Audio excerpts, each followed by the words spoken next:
Good day. Laura and I are pleased to welcome President Karzai back to the White House. Really glad you're here.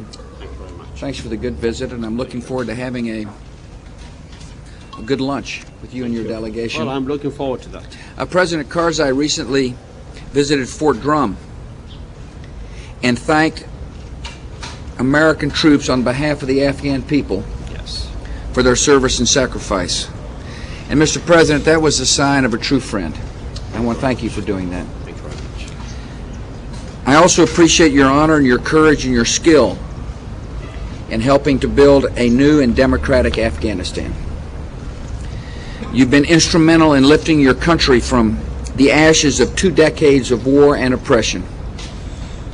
Under your leadership, Afghanistan's progress has been dramatic. 3 years ago, the Taliban had granted Osama bin Laden and his terrorist al-Qaeda organization a safe refuge. Today, the Taliban has been deposed. Al-Qaeda is in hiding, and coalition forces continue to hunt down the remnants and holdouts. Coalition forces, including many brave Afghans, have brought America, Afghanistan, and the free world its first victory in the war on terror. Afghanistan is no longer a terrorist factory sending thousands of killers into the world. 3 years ago, 70% of Afghans were malnourished, and 1 in 4 Afghan children never saw their 5th birthday. Yes. Today, clean water is being provided throughout the country. Hospitals and clinics have been rehabilitated, and millions of children have been vaccinated against measles and polio. 3 years ago, women were viciously oppressed and forbidden to work outside the home, and even denied what little medical treatment was available. Today, women are going to school, and their rights are protected in Afghanistan's constitution. Yes. That document sets aside a certain number of seats for women in the National Assembly, and women will soon compete for those seats in open elections this September. 3 years ago, the smallest displays of joy were outlawed. Women were beaten for wearing brightly colored shoes. Even the playing of music and flying of kites were outlawed. Today, we witness the rebirth of a vibrant Afghan culture. Music fills the marketplaces, and people are free to come together to celebrate in open. Afghanistan's journey to democracy and peace deserves the support and respect of every nation, because free nations do not breed the ideology of terror. Last week at the G8 summit, President Karzai talked with world leaders about the challenges of building a secure and stable country. My government reaffirms its ironclad commitment to help Afghanistan succeed and prosper. Security is essential for steady progress and growth.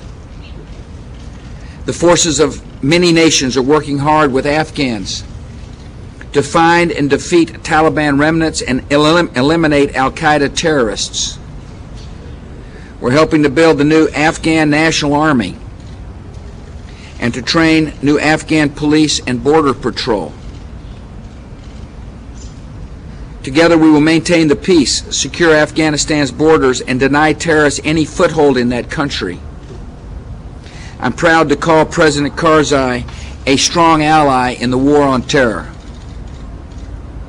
The United States is also joining with Afghanistan to announce 5 new initiatives that will help the Afghan people achieve the peace, stability, and prosperity they deserve. First, the United States pledges its full support as Afghans continue to build the institutions of democracy. America will launch an ambitious training program for newly elected Afghan politicians. and help newly elected assembly members better serve those who elected them. Second, Afghanistan and America are working together to print millions of new textbooks and to build modern schools in every Afghan province. Girls as well as boys are going to school, and they are studying under a new curriculum that promotes religious and ethnic tolerance. We pledge to continue this progress through a new $4 million Women's Teacher Training Institute in Kabul. Graduates of this innovative program will return to their provinces and rural districts to train other teachers in the crusade against illiteracy. Education can be nurtured in other ways as well. Cultural exchange programs help to foster understanding and respect, as well as accelerate progress. Last year, close to 100 Afghans studied here in various training programs. More want to come to learn and to share their experiences, so our third initiative will expand these opportunities to include more than 250 qualified Afghans who will participate in Humphrey, Fulbright, Cochrane, and other exchange programs. Fourth, to promote bilateral economic ties, the United States and Afghanistan announced our intent to pursue a bilateral trade and investment framework agreement. Years of war and tyranny have eroded Afghanistan's economy and infrastructure, yet a revival is underway. Afghans are busy starting their own businesses. Some 15,000 licenses have already been issued for foreign businesses and investors to explore economic opportunities in Afghanistan. Working with Japan, we have rebuilt the Kandahar-Kabul Highway, a vital commercial and transportation link between Afghanistan's two largest cities. A bilateral trade agreement will add new fuel to the economic revival. And finally, we pledge to continue our efforts to create opportunities for women. The United States is dedicating $5 million to fund training programs and grants for small businesses. Under the Taliban, women were oppressed. Their potential was ignored. Under President Karzai's leadership, that has changed dramatically.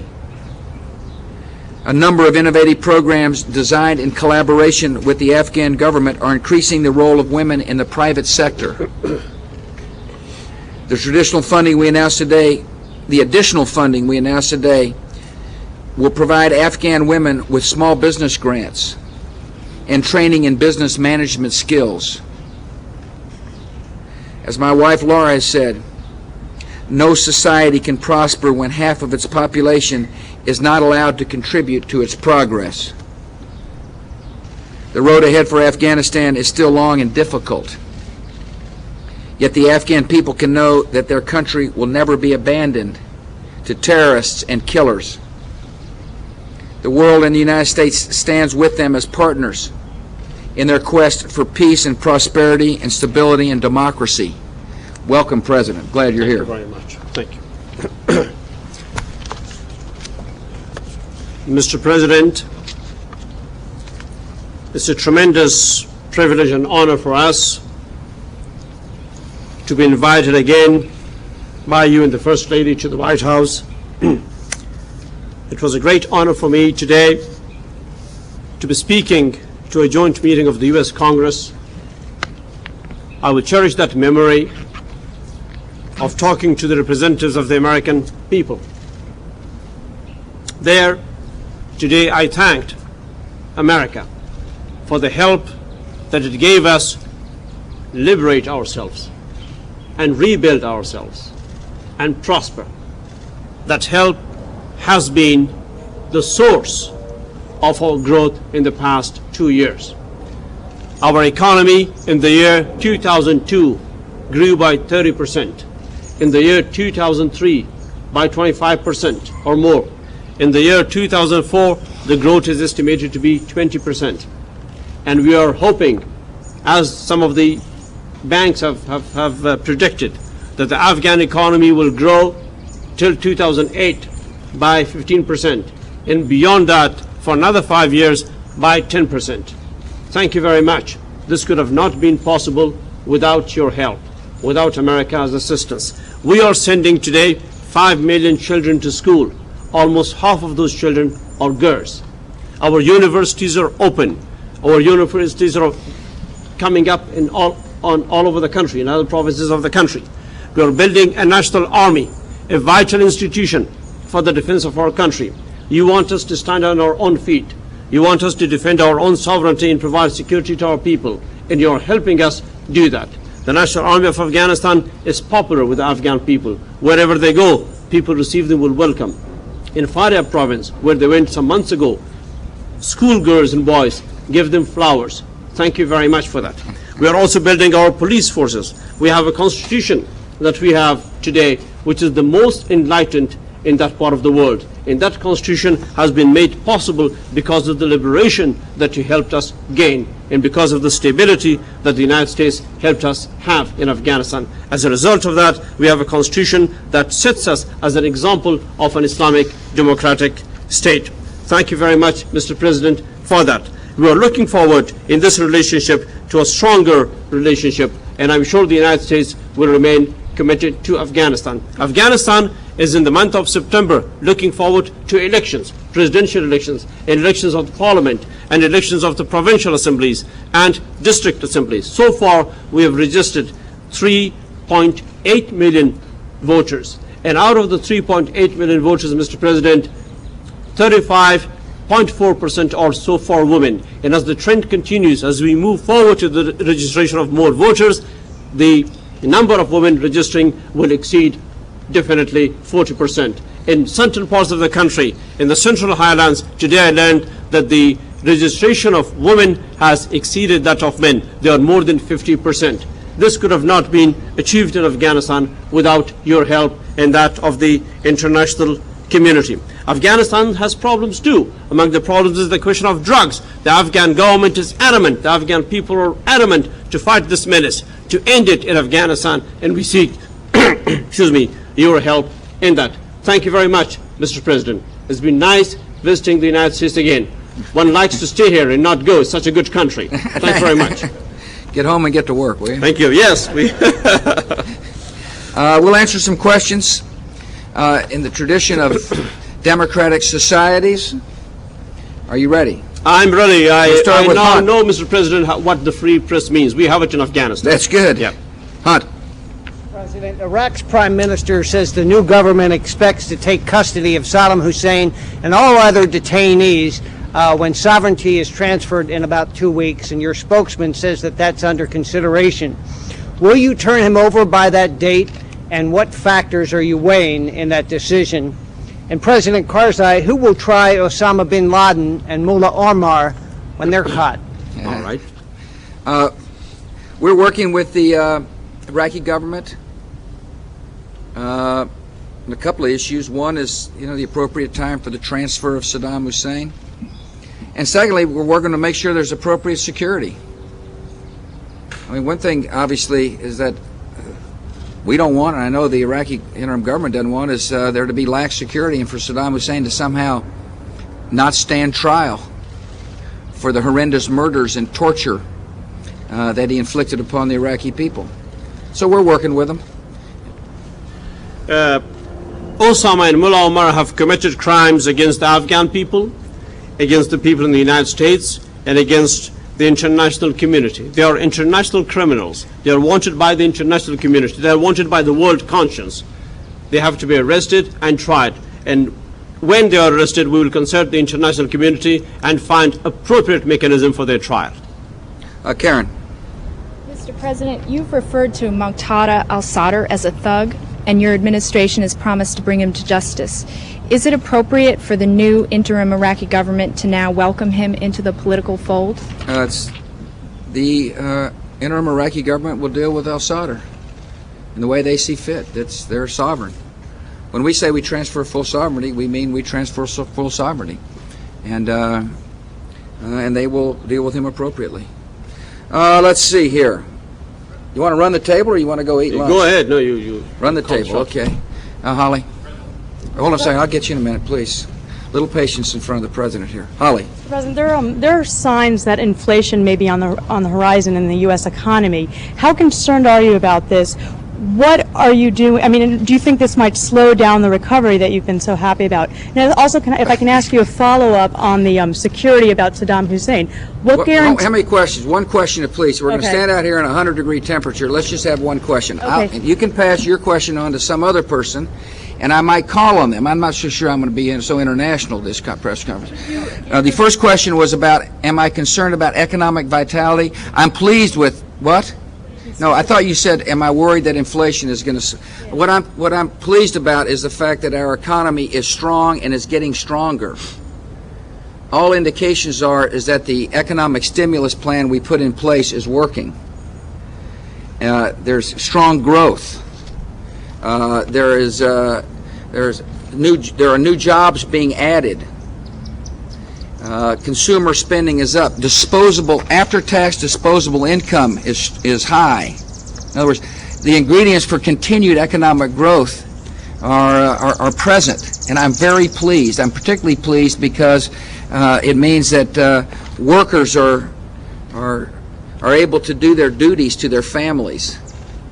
And I am an optimistic person. I guess if you want to try to find something to be pessimistic about, you can find it, no matter how hard you look, I'm optimistic. I have seen what we have come through. We've been through a recession, a national emergency, corporate scandals, a war, and yet our economy is incredibly strong, which speaks to the great vitality of the American entrepreneurial spirit and the vibrancy of the small business sector. And the plans we put in place are working. There's more to do.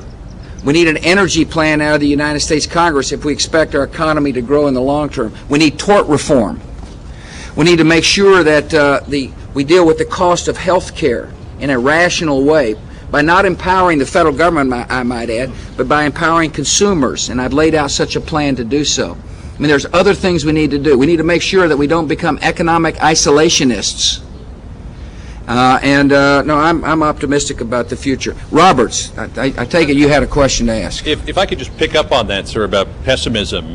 Your presumed Democratic challenger is spending this week and next harshly critical of your economic policies. And while things have looked good in the last few months, could the case not be made that over the longer term of your administration that you're still operating at an economic deficit? And what do you plan to do to avoid the fate of Bush 41, who didn't get credit for an improving economy in an election year? Well, I think one thing the American people have seen is that I know how to lead.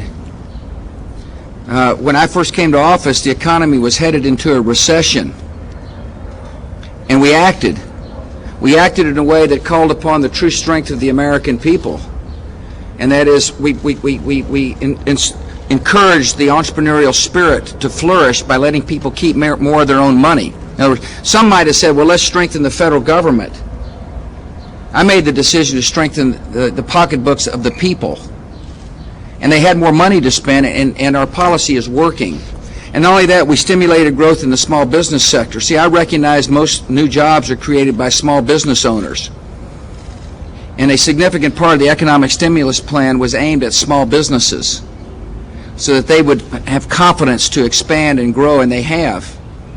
And we also overcome corporate scandal, which we acted in a bipartisan fashion on to make it clear that we're not going to tolerate dishonesty in the boardrooms of America. We acted. And the economy is getting better. We've overcome a lot. We've overcome a lot through good policy, but we've overcome a lot because I have great faith in the American people, in the small business owners, and the entrepreneurs, and the workers of the country. We're getting, not only are we strong today, we're getting stronger. Our economy is the strongest of any major industrialized nation in the world, and there's more work to do. See? Go ahead, Terry. No, you've asked your question, Terry. No, hold on for a sec, Terry. Mr. President, Thank you, though. On the Iraqis being detained by U.S. forces, if the Iraqi government is truly going to be sovereign after June 30th, and if they are expressing the desire to take control over their own citizens, right, and the coalition disappears, by what authority? And what coalition disappears? If the Coalition Provisional Authority, I'm sorry, if Okay. the entity disappears, Yeah. by what authority does the United States continue to hold the citizens No. of a sovereign country? No, I fully agree that's a sovereign country. That's why we're working with them to make sure that there is good security. Look, nobody wants Saddam Hussein to leave, and if there's a transfer of responsibility, we want to make sure that he is secure. He's a killer. He is a thug. He needs to be brought to trial. We want to make sure that the transfer to a sovereign government is done in a timely way and in a secure way. That's what we're discussing with the government. Yeah, Stretch, and then you next. Mr. President, thank you. Just to follow up on John's question, in Afghanistan, things are improving, as you've mentioned. In Iraq, we're about to transfer sovereignty, and even domestically, the economy is booming. Why is it that you're having trouble pulling ahead of your opponent, John Kerry? I know you don't pay attention to the polls, but we are 4.5 months from Election Day. Yeah. What can you do to improve your political standing as the campaign moves forward? You see, I think you answered your own question. We are 4.5 months from Election Day. In other words, there's a long time before the election day. I'm just going to do my job, Stretch. My job is to continue to lead. My job is to say to the American people, follow me, the world is going to be better. The world will be more free. The world will be more peaceful. The world will be, America will be a stronger country because our economy will improve. America will be a better country because we're calling upon the compassion of our fellow citizens to help a neighbor in need. Mr. President, I don't want to follow up on this issue of Iraqi security because I'm detecting some reservation that you may have about the Iraqis' ability to really head up their own security after June the 30th, because you seem to signal that there are concerns about their ability to even continue to detain Saddam Hussein. So what will happen between now and June 30th that would help you overcome that concern? And just related to that, there was a report from Baghdad yesterday indicating that after the deadly bombing, the car bombing, that Iraqi police, as crowds gathered against the United States, just stood around and didn't do anything. Yeah. Why is that happening? Which question you want me to answer? Well, I think they're related both. No, if you they're would. not. Please, I'll say Stretch. please. Look, it's very hot out here. We've got a president from a respectful president here. Why don't you just ask one question if you don't mind? I don't mean to be telling you how to do your business. All right, I'll answer both. First, I just want to make sure that when sovereignty is transferred, Saddam Hussein stays in jail. That's just a matter of discussion and understanding the procedures. That's all we're saying. I'm confident that when it's all said and done, he will stay in jail. I just want to be assured. Listen, we're over there for a reason. We're over there to make our country more secure, and one way to do so was to make sure Saddam Hussein was not in power. Secondly, we're there to help the Iraqi people. And we want to make sure that he doesn't come back to power. And so therefore it's a legitimate question to ask of the interim government, how are you going to make sure he stays in jail? And that's the question I'm asking. And when we get the right answer, which I'm confident we will, when we work with them to do so, then we'll all be satisfied. Wendell. How about the second part? Second part was what I forgot. So long ago that you asked I know, it. I apologize. I was long-winded. Well, why do they stand back? Look, the Iraqi people are going to have to figure out how to make sure their country is secure enough for a free government to emerge. And what you're watching is a government learning how to protect itself. The transfer of sovereignty to Iraq means not only will they have the freedom to make decisions on behalf of their people, but they will have to secure their own country. And you're watching this happen. You also heard the comments of Prime Minister Alawi, who made it very clear that these types of acts are terrorist acts against the Iraqi people. Wendell. President, how do you explain why the success we've had in Afghanistan appears to be eluding us in Iraq? Is it possible that the Afghan people objected to the Taliban more strongly than the Iraqi people objected to the reign of Saddam Hussein? No, it's not possible. The Iraqi people objected to the reign of Saddam Hussein, and you would too if you lived there, where you couldn't express yourself, where you got tortured, where there was mass graves. This is hard work. And it wasn't easy work in Afghanistan, by the way. I mean, it seems easy now that we're standing here, Wendell, after several years of working together with this great leader. But it was hard work. And out of the kind of the desperate straits that the Afghan people found themselves is now a welcoming society beginning to grow. And the same thing's going to happen in Iraq. These aren't easy tasks. I mean, somehow there's this expectation, well, all this is supposed to have happened yesterday. That's just not the way it works when you go from a society that was subjugated to a tyrant, by a tyrant, to a free society. And the president will tell you, it's hard work. It may look easy in retrospect, but it's not easy. And that's why it's very important for us to speak clearly to the people of Afghanistan and Iraq that the United States will help them, will stay and help them fulfill the mission, which is a free and peaceful Afghanistan, a free and peaceful Iraq, which are in our nation's interests. First, it's in our interest that we defeat terrorists there than fight them here. That's our short-term security interests. Secondly, it's in our long-term interests that we work for free societies in parts of the world that are desperate for freedom. And the reason I keep saying that, Wendell, is because I know that a free society is a peaceful society. And America is interested in working with friends to promote the peace. And that's what we're doing. The short-term solution for our security problem is to find the terrorists and bring them to justice before they hurt Americans again. Is to deny them training bases. Is to deny them affiliates and allies in the war on terror. That's what we have done in Afghanistan and Iraq.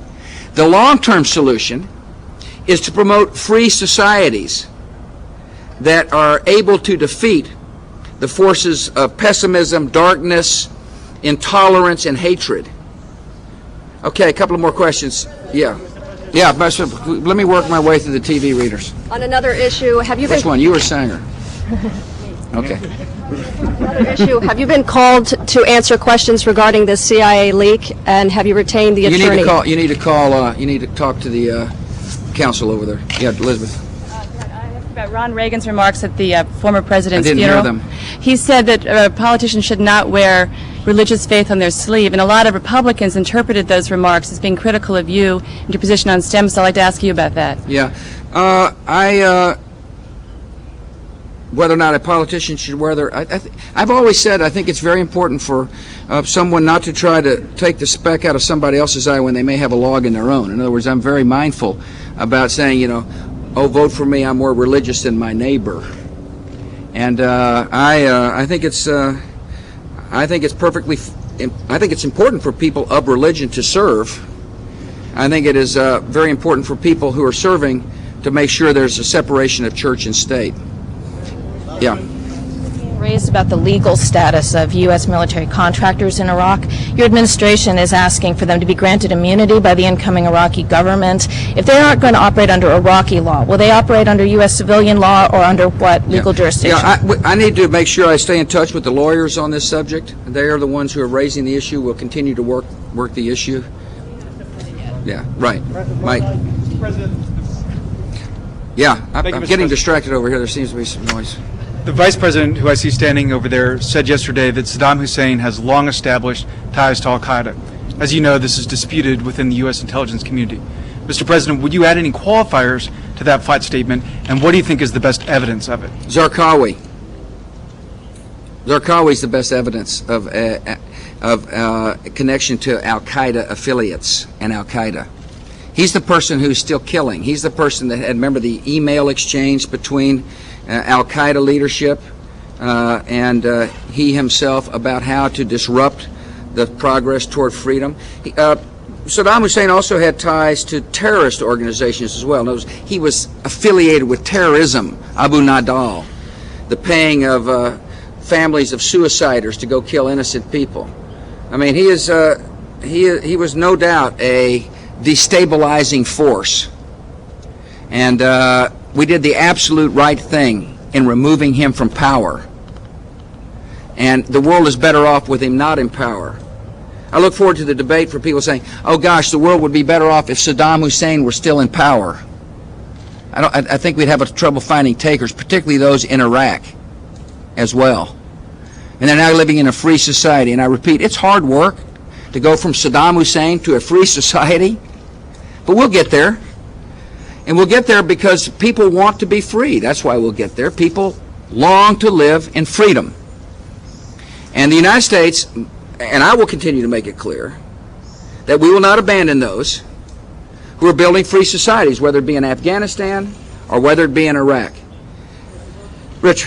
Mr. President, there have been some reports that the Afghan government has been cooperating with warlords, former warlords in Afghanistan, and I wondered if you talked about that with President Karzai today and Yes, how you I feel did. about it. I did, and he can answer the question of what he told me. Yeah. See, Afghanistan is emerging from years of oppression to a free democratic society. And in democracy, you're supposed to be talking to each other.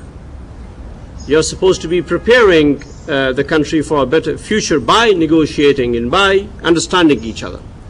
And as the Afghan president, it's my job to take that nation, the Afghan people, into a better future through stability and peace, to a higher degree of democracy, to the elections. It's my job to do that peacefully. It's my job to keep stability and peace in Afghanistan. And I will talk to anybody that comes to talk to me about stability and peace and about movement towards democracy. No deals have been made. No coalitions have been made. And no coalition will be made. And they did not ask for it. First of all, we don't call them warlords. Some of those people are respected leaders of the Afghan resistance. Some of them were former presidents.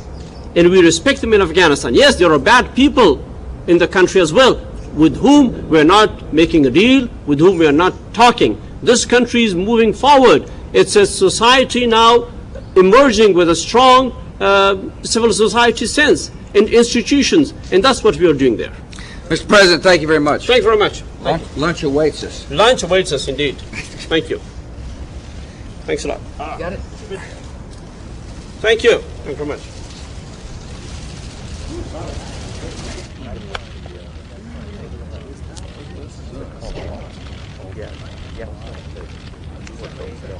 Yeah.